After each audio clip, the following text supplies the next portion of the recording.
और देखिए, यूरोपीय देश कर सकते हैं रूस पर हमला। रूस पर ताबड़तोड़ हमले की तैयारी की जा रही है। पोलैंड ने हमले का ब्लूप्रिंट तैयार कर लिया है, यह खबर सामने आ रही है। पोलैंड में कई एयरबेस हमले के लिए रेडी हैं। क्या ऐसा होगा, क्या यह मुमकिन है, ये बड़ा सवाल है। लेकिन हमले की तैयारी तो पुरजोर तरीके से की जा रही है। ये तस्वीरें आपके सामने। तो पोलैंड में कई एयरबेस हमले के लिए पूरी तरह से रेडी मोड में नजर आ रहे हैं।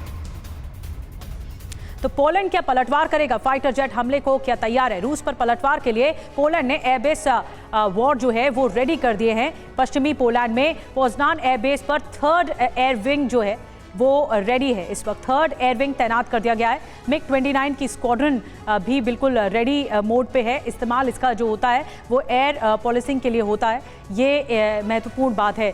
अब देखिए, जो टैक्टिकल एयरबेस है वो भी तैयार नज़र आ रहे हैं। अमेरिका से मिले जो F-16 है उसे भी तैनात कर दिया गया है एयरबेसिस पर, और इसका इस्तेमाल जंगी ऑपरेशन के लिए किया जाता है कि अगर नौबत आ गई कि जंग लड़नी पड़ गई तो फिर पोलैंड किस तरह से साथ देगा, ये बात निकलकर सामने आई है।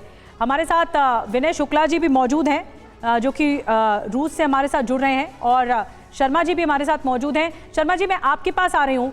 अगर अमेरिका की तरफ से ये आभास हो जाता है, इस बात की आशंका हो जाती है कि तमाम यूरोप जो है अब वो ज़ेलेंस्की के साथ है, यूक्रेन के साथ है, और वो अमेरिका से अदावत के मोड में नज़र आ रहा है, तब अमेरिका की स्ट्रैटेजी क्या होगी? क्या अमेरिका किस ओर बढ़ेगा आगे? ऐसा ये शर्मा जी, मैं शर्मा जी, राइट? मंतोष शर्मा से पूछा गया सवाल। जी जी जी, शर्मा जी, ओके। शर्मा जी, तो मेरा क्वेश्चन अगेन मेरे पहले आंसर पे जाता है।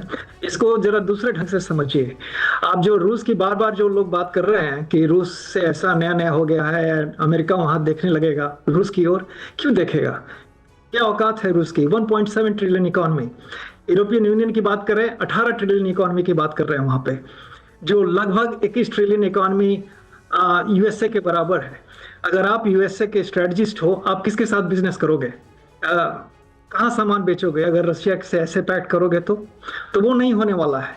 They are going back to on the table on the Ukraine and going back the earlier deal, and they are going to come on the table in calm mind.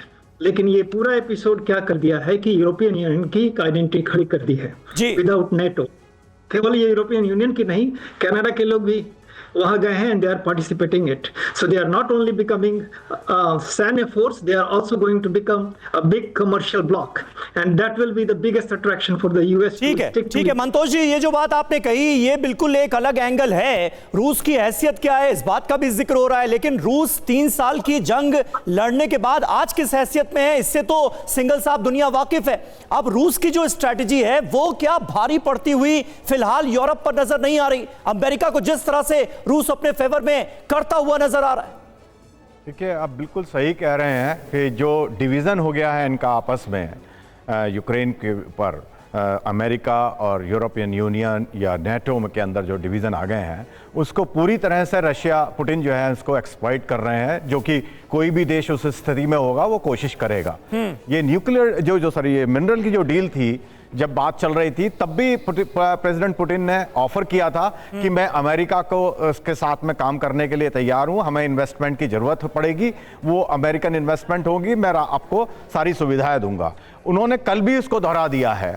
तो ये जो है मेरे विचार से एक जो है टैक्टिकल अप्रोच है, और जहां तक प्रेसिडेंट ट्रंप का सवाल है, उनको दोनों तरफ से ही उनको एक तरीके से फायदा होने वाला है, क्योंकि वो तो डील मेकर हैं, तो वो अपना फायदा देख रहे हैं। तो इसमें जो है प्रेसिडेंट पुतिन को सबसे ज्यादा फायदा हुआ है इस सब। प्रेसिडेंट पुतिन को सबसे ज्यादा फायदा हुआ है, और अब तो उन्होंने अमेरिका को सीधे सीधे डील का ऑफर भी कर दिया है। लेकिन ये खनिज संपदा वाली डील अगर यूक्रेन के साथ हो जाती तो क्या अपने आप ही एक सुरक्षा गारंटी नहीं मिल जाती यूक्रेन को? यह भी अपने आप में एक अहम सवाल है। बहुत बहुत शुक्रिया आप सभी का हमारे साथ इस बातचीत में जुड़ने के लिए।